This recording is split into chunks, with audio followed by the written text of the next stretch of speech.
Beloved brothers and sisters, as we gather in the presence of the Lord tonight, let us set our hearts on His Word, particularly in Matthew chapter 5, the opening of the Sermon on the Mount. This sacred passage is the foundation of the blessed life Jesus calls us to live.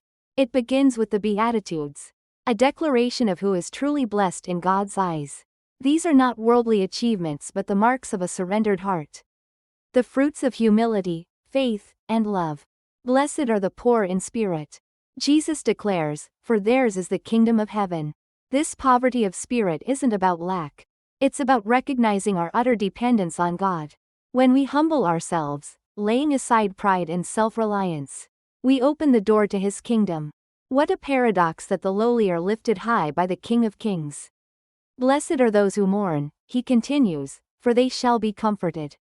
This mourning is not despair but godly sorrow for sin, for the brokenness of the world, and for the distance that sin has placed between us and our Creator.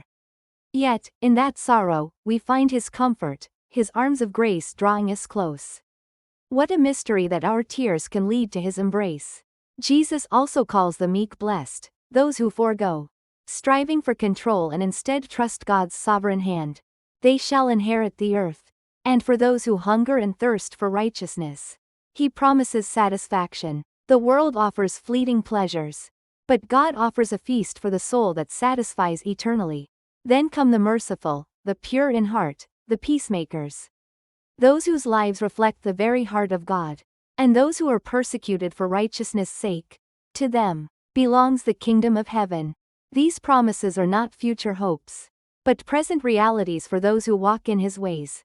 But Jesus doesn't stop with blessings. He turns to us and says, "You are the salt of the earth." Friends, salt preserves, flavors, and transforms. Just as salt keeps decay at bay, we are called to live lives that stand against the corruption of the world. Yet, if the salt loses its saltiness, it is useless. Let us not lose our distinctiveness as Christ followers. Let us remain true, pure, and faithful. Being salt and light means living counterculturally. It means loving our enemies, forgiving those who wrong us, and seeking God's kingdom above all else. It's not an easy road, but it is the path of true freedom. In yielding our independence to Christ, we find the deepest liberty. Life under His lordship is not bondage but the greatest joy. Tonight, let us examine our hearts. Have we been poor in spirit, or are we clinging to self-sufficiency? Have we mourned for sin, or have we grown comfortable with it? Are we meek, merciful, pure in heart, and peacemakers? Or have we allowed the world's ways to shape us? May we lay it all at His feet, asking Him to break us, melt us, and mold us. For when we are emptied of ourselves, He fills us with His Spirit, and His fragrance flows through us to the world.